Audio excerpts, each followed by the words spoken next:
Magandang gabi po sa inyong lahat. Tayo magbabalik dito sa ating munting channel, guys. Ayan. Para mapag-usapan ulit ng coins kung magkano na ang kanyang presyo sa ating mga online selling. Isa naman tayong kolektor, guys, at magandang gabi po sa inyong lahat. Ang pag-usapan na naman natin barya, guys, ito po ay barya po ng BSP. Ayan. Kulay dilaw po, year 2015.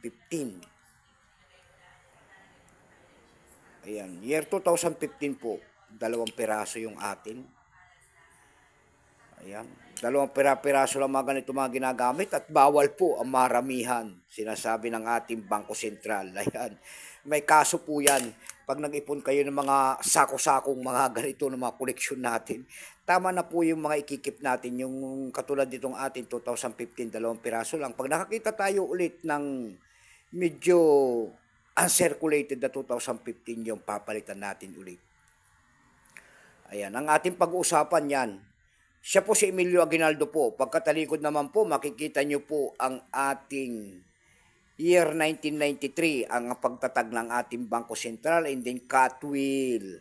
Diyan po bumabase ang ating mga kolektor kung ano reverse uday ang isang coins in Bangko Sentral ng Pilipinas. Nakapaloob po yan sa BSP series. Ang rare coins dito na hinahanap natin ay year 2006. Ang bintahan po noon ay 1,000 pataas. Ayan. Semi-hard to find naman dito sa coins na ito ay year 2000. Ayan. Mapakahirap na rin maghagilap. Nakandawala ng year 2000 yan. Ay, makikita nyo po dyan sa aking harapan yan. Binubuo natin yan. Ayan guys. Tinanggal muna natin yung mga nakalagay dyan noong nakaraan. Ayan, year 2000 po. Ayan. Siya po. Ayan ang semi-hard to find. Ayan lang po ang ating semi-hard to find. Tsaka year 2006, hard to find. 2007 guys, nagkano tayo doon sa Numistat. Tsaka 2008, wala namang ginawa ng Bangko Sentral sa mga ganung mga coins.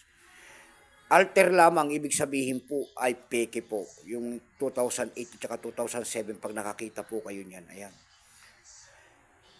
Copy coins lang po yun, ayan.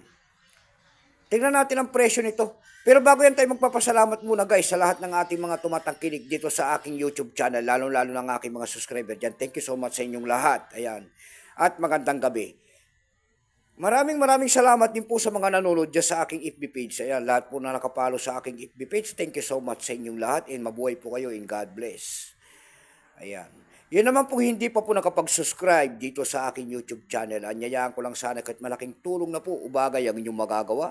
Tulad na lamang po ng pagpindot ng ating subscribe button, like and share. Para ma-update ko naman kayo sa mga bago ko pang ilalabas na video about coins, guys. Ayan ang ating pag-uusapan. Ayan, 2015 po. Ayan. Ito po kung tawagin nila ay reverse 3B. 6% lamang ito guys, 6% ang nakalagay doon sa ating numista. Ayan, 6% lamang. Pero may price na appraisal na yan doon sa ating numista. Yung kanyang almost uncirculated ay 55. Ang bintahan. Yung kanyang circulated naman ay 55. Dako naman tayo sa kanyang presyo. Bukod tangi doon sa Carousel PH lang tayo nakakita ng presyo niyan. Ayan. Sa Carousel PH, ang tingin-tingin tayo ng presyo nito. Ayan. Ang seller po ay si Luciano. Ayan. Grabe naman kanyang binibenta year 2015 niya doon ng 10,000 pesos po. Ayan. Seller po ay si Luciano.